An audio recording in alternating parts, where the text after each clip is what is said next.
Sri Sachidananda Sadguru Sainath Maharaj Ki Jai. Sri Sai SATCHARITRA, an insight. Episode 198. My humble prostrations at the lotus feet of our Sadguru Sai. By the divine grace of Sai, an attempt has been made to translate the gist of the divine discourse of Sri Ramanathan brother telecasted in Sai TV. This is purely done to share the glory of Sai and his divine teachings with more insight to the aspirants.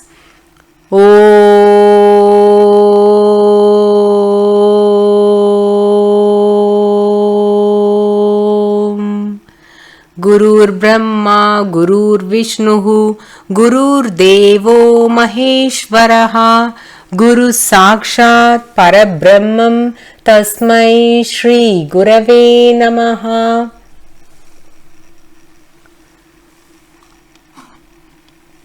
In the previous episode, we said that Sri Sai Maharaj granted a great boon to Kushabhav. As per the blessing, whenever Kushabhav stretched out his hand for distributing Udi to his devotees, instantaneously the hot sacred ashes from Dwarakamayi would manifest in his hands irrespective of the place he was. Let us listen to the amazing miracle that bestowed this wonderful grace upon him. On one Ekadasi day, Kushabhav came and sat next to Sri Sai Baba. These were the days when many were not aware of Sri Sai Baba, hence there was not much crowd and so the devotees could move freely with him. At that instance, Sri Sai Baba asked, "What are you going to eat?" Immediately he said, "I will not eat anything as today is Ekadasi." All-knowing Sri Sai Baba pretended as though he didn't know about it and asked, "What is meant by Ekadasi?" Kushabhav said, "It's a day to fast." "What kind of fasting?" asked Sri Sai. He responded, "It's like Rojas." "What is Rojas?" asked Sai. Kushabhav said, "We eat only fruits and gandamolam, that is, sweet potatoes, then parched rice." Immediately Sri Sai Maharaj asked, "Oh, you eat gandamolam?" This word denotes onion in Marathi language. Kushabhav emphasized, "No, we eat gandamolam." But in no time, Sri Sai just grabbed an onion from his side and said, "Here, eat this gandamolam." Many of us are aware that on Ekadasi days, most of them don't eat food cooked with onion and garlic. Some don't eat any food on Ekadasi days. Ekadasi fasting is very well known to many. But Sri Sai Maharaj insisted Kushabhav to eat onion. Kushabhav couldn't say no to the commands of his Gurudev. His mind was able to perceive that Sri Sai Baba is planning something for him and that's the reason he has been posing such questions upon him and now cornered him with onions to eat. So Kushabhav set a condition for Sri Sai Maharaj. He said, "Baba, if you eat gandamolam, then I will also eat." Kushabhav was aware that though there is no need for Sri Sai Maharaj to keep up with any rituals or practices, he would never surpass those. Surprisingly, Sri Sai Baba answered in affirmative and said, "Okay, you eat and I shall also eat." Both chewed and swallowed. Just then a group of people came for darshan. Kushabhav belongs to a Brahmin community. Now listen to the mischievousness of Sri Sai Baba. Immediately Sri Sai Baba said, "Come on all of you, this Bamniya is eating onion on an Ekadasi day." Bamniya is a term used to denote the Brahmin. Kushabha felt embarrassed and began to worry that those devotees would think that he had consumed onions on an Ekadasi day. Hence he immediately said, "Look, it was not just me that ate the onions. Even Sai Maharaj ate it." Spontaneously, Sri Sai said, No, I ate Gandhamulam and he ate Gandhamulam." The devotees were speechless, listening to the contrasting statements, and at that very moment, Sri Sai Maharaj said, "Here you all see what I ate." Saying so, he brought out the food from the stomach to his mouth back and spit that out as though he was vomiting, and all that came out of his mouth were sweet potatoes. Kushabha was stunned because in front of his eyes Sri Sai Baba ate onions, whereas now he is throwing out sweet potatoes from his mouth. Devotees, please give your complete focus to this point of the Leela, as it depicts the intense love Kushabha had for Sri Sai Maharaj. There is a saying that Guru's Sesham is Visesham, that is, the leftover food from Guru's plate is the most consecrated food, and this will bestow greater benefits to the one who consumes it. This is glorified in Guru Gita. If the leftover food itself would be so sacred, then one can't imagine the holiness of this food that has come from the mouth of the Guru. As soon as the food fell on the floor from the mouth of Sri Sai Baba, immediately Kushabha collected them with his palms and dumped it into his mouth. Sri Sai was immensely happy to see this loving gesture of Kushabha. Omniscient Sri Sai Maharaj was aware that all this would happen, hence he played this divine sport. This Leela was demonstrated to exhibit the loving devotion of Kushabha upon Sri Sai Baba, and another important purpose of this was to pass the divine ashes from the holy Duni to the distressed through the hands of Kushabha. Though Sri Sai Maharaj was elated by this act of Kushabha, he simply tapped on his back and said, "Hey, why are you doing this? Don't eat that." Whereas Kushabha was sincerely consuming all that food. At this juncture, Sri Sai Baba gave a boon by placing his holy hand on the head of Kushabha and said, "If you think of me and stretch your palm, I will immediately give you the ashes from this Duni." From then, whenever any devotee approaches Kushabha with pain or any kind of suffering, he would pray to Sri Sai Maharaj and stretch his hand, and the next moment hot ashes will be in his palm. Pujya Sri Narasimha Swamiji, while compiling the experiences of the devotees of Sri Sai Baba, approached Kushabha and took his interview. And at that instant, Kushabha got these sacred holy ashes for Narasimha Swamiji and narrated this miracle to him personally. Kushabha manifested this Udi only for the sake of helping the devotees that needed Sri Sai's grace. He never did this for any commercial reasons, but only as a humble service to his Guru. This reminds me about Taittiriya Upanishad, which is very popular among the spiritual aspirants, says Ramanathan brother. Let me give you a gist of this Upanishad. This Upanishad is derived from the term Titri, and Titri denotes the name of the bird ostrich. There is a story connected to this Upanishad. A disciple was under the tutelage of a guru, and the guru was not pleased with the disciple. Hence, he told him to submit all the knowledge he gained from his coaching to him and leave the hermitage. The disciple brought out the knowledge through his mouth and, vomiting everything, said, "He has given away the wisdom acquired by him under the guidance of this guru."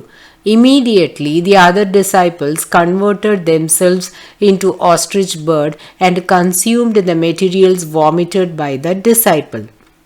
Thus, it is believed that these ostrich birds grasped the knowledge and came to be known as Taittiriya Upanishad.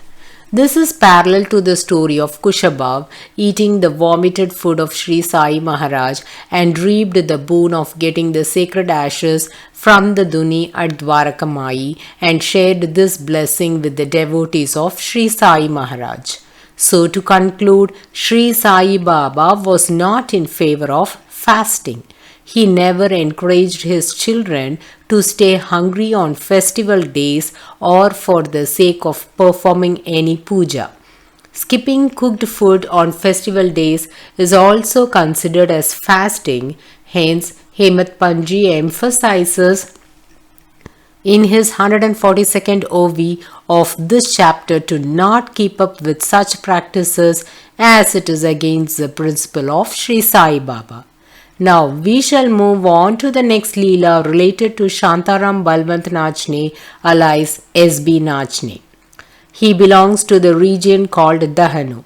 A fervent devotee of Sri Sai Maharaj was blessed to experience many Leelas of Sri Sai Baba. Now we are only going to listen to the Sai Leela connected to fasting. On an Ekadasi day, Nachne came along with his two Brahmin friends to Dwarakamai. They came and sat down next to Sri Sai Maharaj. The two friends that accompanied Nachne were Orthodox Brahmins and they keep up with the Ekadasi fasting, whereas Nachne doesn't.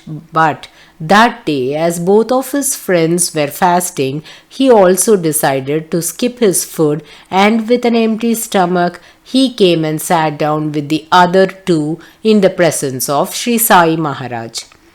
Nachne visits Shirdi frequently, but this is the first visit by his friends. As soon as all the three sat down, Sri Sai Baba asked, "What did you eat?" He said, "Nothing, Baba, as today is Ekadasi." Sri Sai knew that Nachne is fasting for Ekadasi the first time. Hence, pointing to the other two, he said, "These two are crazy. You go and eat. You don't need to fast for Ekadasi." As Sri Sai Baba decreed, Nachne got up and went to eat. At Shirdi, he was getting his meals from a local devotee's house by named Bale Bav. Because those days there were no restaurants, there was just one hotel and that belonged to the devotee Sagun Meru Nayak. This was like a tea stall cum a small hotel. Other than this, there was nothing else. The visitors only stayed in other devotees' houses that are residents of Shirdi as paying guests and arranged for their food with them. Before leaving Shirdi, they would give a small amount of cash for the services that they availed from them. Bale Bav was a very orthodox Brahmin and he also would fast on Ekadasi days. When Nachne went to Bale Bav's home and said that he was asked to eat food, Bale Bav said, "Today is Ekadasi and there is no food. You please go and continue to fast. Moreover, even the Arati didn't get over. If you need food, you can eat after the Arati." Nachne thought that this is all Sri Sai Baba's divine play. He sends me to eat food, but when I come to eat here, I am sent back as there is no food. As soon as he returned to Dwarakamai, Sri Sai Baba asked in a harsh tone, "What happened? Did you eat or no?" Nachne responded, "Bale Bav said I can eat after the Arati." Arati was about to commence. Babu Sahib Jog lit the 5-wicked Arati plate. Sri Sai, hearing the reply, said, "Let the Arati wait. You first go, eat your food and come. Arati will begin only after you take your meals."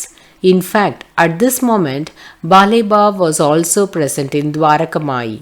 He also heard the command of Sri Sai Baba. So he took Nachne and made him to eat some food. Now both returned to Dwarakamai. At every instance, Sri Sai Maharaj made sure that his devotees don't stay hungry. In Dwarakamai, an ardent devotee by named Mausi Bai brought Panvida to offer it to Sri Sai Maharaj. This is a regular practice in Shirdi. Pan leaves are very popular in Maharashtra. Almost all of them would eat pan. These pan leaves were offered every day by Sri Radhakrishna Mai. She would roll the pan leaves, stuff it with many ingredients, and send it through her aunt Mavasibai. Mother Radhakrishna Mai, out of reverence, would avoid coming to Dwaraka Mai while Sri Sai Maharaj was present there. If at all she comes, she will cover her head with her sari and stay far from the direct sight of Sri Sai Baba. Her approach was such that she liked to stay behind the curtain and not present herself in front of her Sadguru Sri Sai Maharaj. Mother Radhakrishna Mai thought standing in front of her Guru and having a conversation itself is disrespectful. In fact, she would clean Dwaraka Mai only on the night when Sri Sai Maharaj would retire to Chavadi. The main reason for this behavior is she was a young widow, and in the olden days they refrained from coming in the presence of the Guru. These restrictions were not laid down by Sri Sai Maharaj, but few scriptures might have laid some traditions to be adhered by the young widows, and Mother Radhakrishna Mai strictly followed those. This she did as a mark of respect to her Guru Sri Sai Baba. So, whatever she decides to offer for Sri Sai Maharaj, she would send it through other devotees. Thus, Mother Radhakrishna Mai sent many Panvidas through Mavisi Bai, and she placed all of those in front of Sri Sai Maharaj. Usually, on fasting days, people don't consume pan leaves.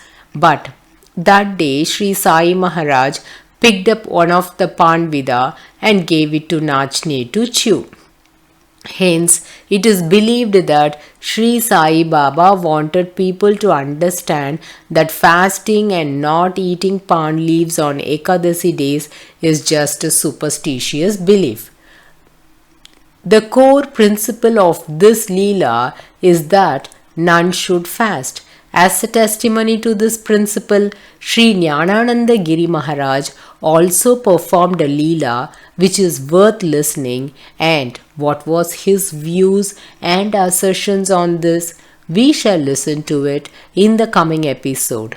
Bow to Sri Sai, peace be to all. Om